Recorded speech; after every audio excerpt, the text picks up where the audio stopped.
আমি কিছু ভাজি করে নিচ্ছি। প্রথমে তেলের ভিতরে একটা পেঁয়াজ দিয়ে এরকম লাল করে ভেজে নিচ্ছি। এখন ভাজিটা দিয়ে দেবো।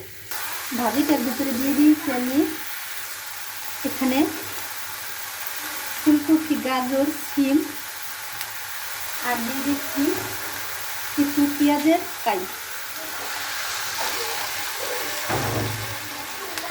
আর দিয়েছি এখানে নতুন আলু।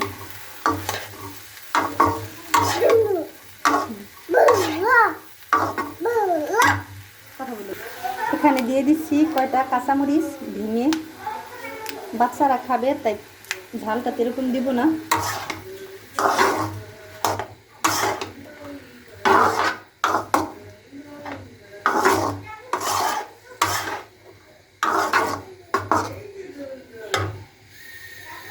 ভাজিটা এভাবে আমি করে নিয়ে শেষে একটা ডিম দিয়ে বাগার দিয়ে দেবো। ভাজিটা যখন হয়ে যাবে, সিদ্ধ হয়ে যাবে, তখন আমি একটা ডিম দিয়ে দেবো।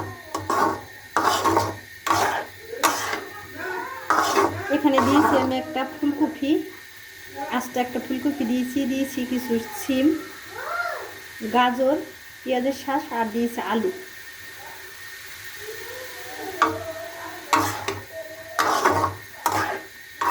এভাবে ভাজি করে যে কোনো জিনিসের সাথে খাওয়া যায়, পরোটার সাথে, গরম গরম ভাতের সাথে, মুড়ির সাথে।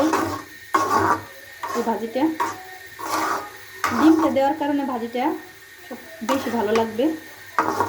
আমি যে টাইমে এরকম ভাজি করি নানান ধরনের সবজি দিয়ে, তখন শেষে একটা ডিম ভেঙে দিয়ে দিই। আমি এই ভাজিটার ভিতরে একটা ডিম দিয়ে দিব।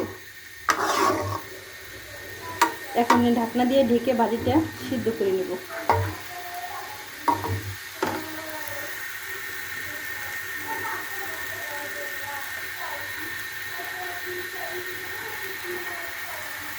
আমি ঢাকনাটা দিয়ে ঢেকে দিয়েছি সিদ্ধ করার জন্য। এখন আমি কিছু ধনিয়া পাতা কেটে নিব ভাজির ভিতর দেওয়ার জন্য। কপিটা আমার সিদ্ধ করা হয়ে গিয়েছে, এখন বাগার দিয়ে নেব। কপিটাকে এখন আমি অন্য একটা পাত্রে তুলে নিয়েছি। দিয়ে দিচ্ছি এখানে শুকনো মরিচ ছিঁড়ে, আর দিয়ে দিচ্ছি সয়াবিন তেল।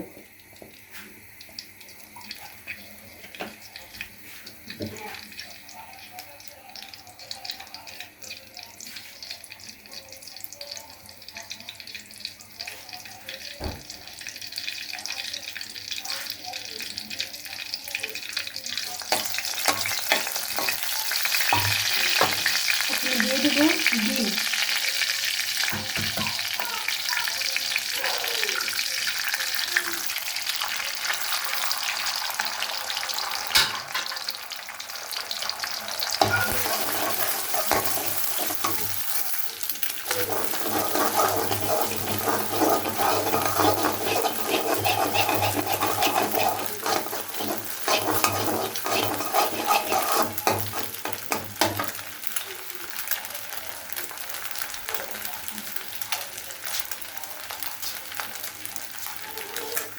ডিমটা আমি ভালোভাবে ভেজে নিচ্ছি।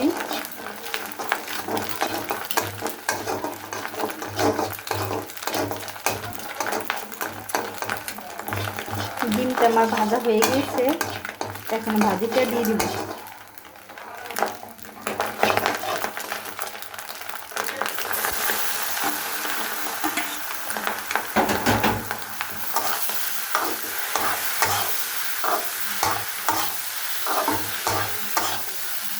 ডিম দিয়ে যারা ভাজি না খেতে পছন্দ করেন, ডিম নাও দিয়ে শুধু ধনিয়া পাতা দিয়ে ভাজিটা করা যায়। কিন্তু আমার কাছে সবকিছু ডিম দিয়ে করলেই সবকিছু বেশি ভালো লাগে এই ভাজিটা।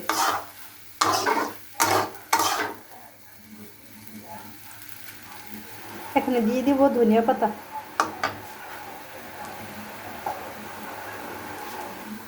শীতের দিনে এই ভাজিটা খুবই একটা মজার ভাজি।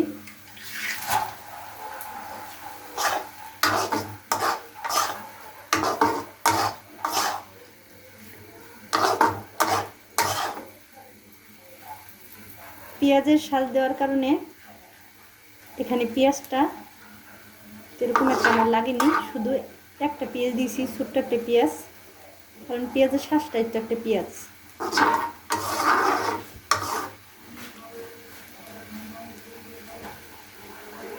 আমার ভাজিটা হয়ে গিয়েছে, এখানে নামিয়ে নিব। ভাজিটা আমার ফাইনালি করা হয়ে গিয়েছে। ভাজিটা আমার এরকম হয়েছে।